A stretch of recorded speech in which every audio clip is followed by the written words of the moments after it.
और इस क्रांति को बचाने के लिए एक ही तरीका है कि हम संकल्प लें कि राजस्थान के अंदर हम एक भी व्यक्ति को बेरोजगार नहीं रहने देंगे।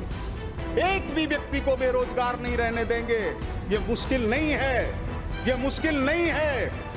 गड्ढा मुक्त राजस्थान, सड़कों पर गड्ढे, गंदगी मुक्त राजस्थान मुश्किल नहीं है। गैंग मुक्त राजस्थान ये मुश्किल नहीं है। गुंडागर्दी मुक्त राजस्थान ये मुश्किल नहीं है। लेकिन इसके लिए सरकार का सिर्फ सरकार रहना जरूरी नहीं है, बल्कि सरकार का असरकारी होना भी जरूरी है। मैं बोलने से पहले माननीय श्री भैरव सिंह जी शेखावत के प्रति अपनी श्रद्धा व्यक्त करना चाहता हूं, जिनके कारण 4 दशक पहले मैं राजस्थान की अपनी धरती से वापस जुड़ा और माननीय श्रीमान नरेंद्र मोदी जी विश्व नेता। हमने देखा इस बार के चुनाव में कि राजस्थान में ऐसी लहर उठी कि रिकॉर्ड मतदान ने नए सपने खोल दिए, जागती आंखों वाले सपने। ये वैसे सपने थे 1952 के चुनाव में जितने वोट पड़े थे उससे दुगने वोट इस बार पड़े, ठीक दुगने वोट। 74.45% पुरुषों ने मतदान किया, लेकिन उनसे आगे बढ़कर मातृशक्ति ने 74.72% मतदान किया। यह मातृशक्ति की ताकत है, यह राजस्थान की महिलाओं की ताकत है, जिसने पन्ना धाय, मीराबाई, महारानी पद्मिनी, अमृता देवी, काली बाई को जन्म देकर राजस्थान के नाम को सार्थक किया है। हमारे 51,000 मतदान केंद्रों से 3,96,78,207 लोगों ने मतदान किया। 75% लोगों का मतदान किसी भी राज्य के अंदर सुशासन के लिए गढ़ी हुई सरकार की सबसे बड़ी गारंटी हुआ करता है। 75% वोटों का मतलब है कि जनता हृदय से अपना सरकार चुनना चाह रही है। सही देखा जाए तो यह मोदी जी के नाम पर कमल की जीत है, यह भारत माता की जीत है, जो कश्मीर से कन्याकुमारी तक और गुजरात से लेकर उत्तर प्रदेश की नेपाल की सीमा तक अजान बाहु फैलाए अपने बच्चों को देख रही है। यह हमारे अन्नदाता के चेहरे के मुस्कान की जीत है, जिसने जातिवाद को भुला दिया। मैं ऐसे विधानसभा क्षेत्र से खड़ा था जहां पर मेरा पहले कोई काम नहीं किया हुआ था सिवाय रहने के, लेकिन हमारी जनता ने जाति को भुला करके इस तरह से मतदान किया कि वह एक व्यक्ति की विजय नहीं रह गई, वह अहंकार की पराजय बन गई। जिस अहंकार ने कांग्रेस को आज प्रतिपक्ष में बैठाने का काम किया है। मनुष्य तो वही है, लेकिन जब शासन छोड़ा है तो क्या स्थिति है कि खजाना खाली है और 2 चूहे दौड़ रहे हैं। अब वो चूहे कौन हैं? टाइटैनिक डूबता है तो चूहे सबसे पहले भागते हैं। हम सब ने देखा है, कई भाग चुके हैं। भारत की सांस्कृतिक स्वतंत्रता का सूर्य उदय हो गया है। परसों मैं भगवान रामलला के सामने हाथ जोड़े खड़ा था तो मैं प्रार्थना कर रहा था कि हे प्रभु, लखनऊ में ही जब हम निकले हैं तो क्या हमारा जयपुर ऐसा नहीं हो सकता? क्या हमारा राजस्थान ऐसा नहीं हो सकता? इसलिए नहीं हो सकता कि भ्रष्टाचार की जड़ चाहे कोई भी सरकार हो उसको खोखला कर देती है। भ्रष्टाचार की जड़ खोखला कर देती है। जो व्यक्ति आज 100 करोड़ का मालिक है वो 1000 करोड़ का मालिक बन जाएगा तो क्या स्थिति होगी? आप जाकर देखिए, औरंगजेब का जहां पर मजार बनी हुई है वहां पर कोई दीपक जलाने नहीं जाता, लेकिन उनके बगल में जो औलिया साहब की मजार है वहां शाम को भीड़ लगती है।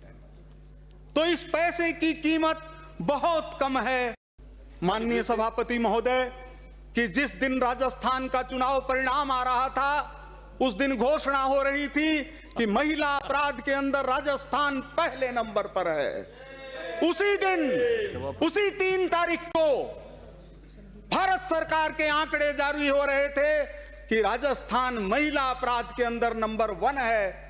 मैं केवल सरकार को, पिछली सरकार को दोषी ठहरा करके नहीं चुप रहना चाहता, क्योंकि हमारे सामने, सत्ता पक्ष के सामने जिम्मेदारी है कि वो उसको कम करके दिखा दे। अपना राजस्थान बेरोजगारी के मामले में नीचे से दूसरे नंबर के ऊपर आता है, नीचे से दूसरे नंबर के ऊपर। ये 5,000, 10,000 नौकरियों से क्या होने वाला है? जब पेट की आग भड़कती है तो वो क्रांति का रूप लेती है, और इस क्रांति को बचाने के लिए एक ही तरीका है कि हम संकल्प लें कि राजस्थान के अंदर हम एक भी व्यक्ति को बेरोजगार नहीं रहने देंगे, एक भी व्यक्ति को बेरोजगार नहीं रहने देंगे। ये मुश्किल नहीं है, ये मुश्किल नहीं है। गड्ढा मुक्त राजस्थान, सड़कों पर गड्ढे, गंदगी मुक्त राजस्थान मुश्किल नहीं है। गैंग मुक्त राजस्थान ये मुश्किल नहीं है। गुंडागर्दी मुक्त राजस्थान ये मुश्किल नहीं है। लेकिन इसके लिए सरकार का सिर्फ सरकार रहना जरूरी नहीं है, बल्कि सरकार का असरकारी होना भी जरूरी है। और यह सरकार असरकारी थी आपकी वाली, प्रतिपक्ष वाली। केवल 3 महीने जब अशोक जी पहली बार मुख्यमंत्री बने थे तो उनके एक आवाज के ऊपर बांग्लादेशी जयपुर छोड़कर चले गए थे और बरामदे खाली हो गए थे। लेकिन उसके बाद उनकी सरकार का इकबाल खत्म हो गया, उनकी याददाश्त कमजोर हो गई, उनको अपने साथियों में नकारा और निकम्मे नजर आने लगे। यह दुर्भाग्य की बात है। जब हमको अपने परिवार का व्यक्ति, हमारे साथ का साथी नकारा नजर आएगा, निकम्मा नजर आएगा, तो क्या होगा? क्या मेरा बेटा मेरा साथ देगा? नहीं देगा। वो भी घर छोड़कर चला जाएगा, वो भी घर छोड़कर चला जाएगा। मैं किसी की न तो आलोचना में बोल रहा हूं, न समर्थन में बोल रहा हूं। लूट की खुली छूट, लूट की खुली छूट घोषणा करो और भूल जाओ। और आचार्य चार्वाक ने लिखा था, यावत जीवेत सुखम जीवेत तृणम कृत्वा घृतम पीवेत। क्या सारे निगम और बोर्ड ये कहीं से सपना आया? कहीं से किसी ने हिदायत दे दी? 2 महीने में कितने निगम बोर्ड? लगाने को अधिकारी नहीं, पानी पिलाने को चपरासी नहीं, जाने को जगह नहीं। जिले कहां खोल दिए? जहां कॉलेज नहीं, जहां कॉलेज नहीं, जहां 10,000 की आबादी नहीं। भारतीय जनता पार्टी छोटे राज्यों और अधिक जिलों का समर्थन करती है। ये उत्तराखंड, छत्तीसगढ़, ये राजस्थान भारतीय जनता पार्टी के बनाए हुए हैं। जिले कब बढ़े थे पिछली बार? कई जिलों की शुरुआत में तो मैं गया हूं, जब अपना राजसमंद बना, जब अपना दौसा बना, ये जिले भाजपा ने बनाए। लेकिन आपने जिलों की स्थिति क्या कर दी कि जिला एक आदमी से संचालित होता है। उस एक आदमी ने 2 बार पहले वाली सरकार को बर्बाद किया, उस एक आदमी ने कांग्रेस की शासन को बर्बाद किया। क्या हम ये सोच नहीं सकते कि शासन उस एक आदमी के हाथ में नहीं रहना चाहिए? क्या माननीय भजन लाल जी जैसा मुख्यमंत्री मिल सकता है जो कार्यकर्ता का आदर्श स्वरूप है, जिस व्यक्ति ने कभी कोई कलंक नहीं होने दिया? क्या टीकाराम जी जूली जैसा प्रतिपक्ष का नेता हो सकता है? क्या टीकाराम जी जूली जैसा प्रतिपक्ष का नेता हो सकता है? मुझे याद नहीं आता अनुसूचित जाति का व्यक्ति, अनुसूचित जाति के व्यक्ति को प्रतिपक्ष के नेता के रूप में 40 साल के अंदर मैंने इस तरह से दहाड़ते हुए नहीं देखा। लेकिन शर्म तब आती है जब हमारी अनुसूचित जाति की एक महिला सदस्य बोलने के लिए खड़ी होती है और इस तरह से लगता है कि यह कोई कौरव बैठे हैं और जहां द्रौपदी का चीरहरण करने जा रहे हैं। क्या दृश्य है ये? क्या दृश्य है?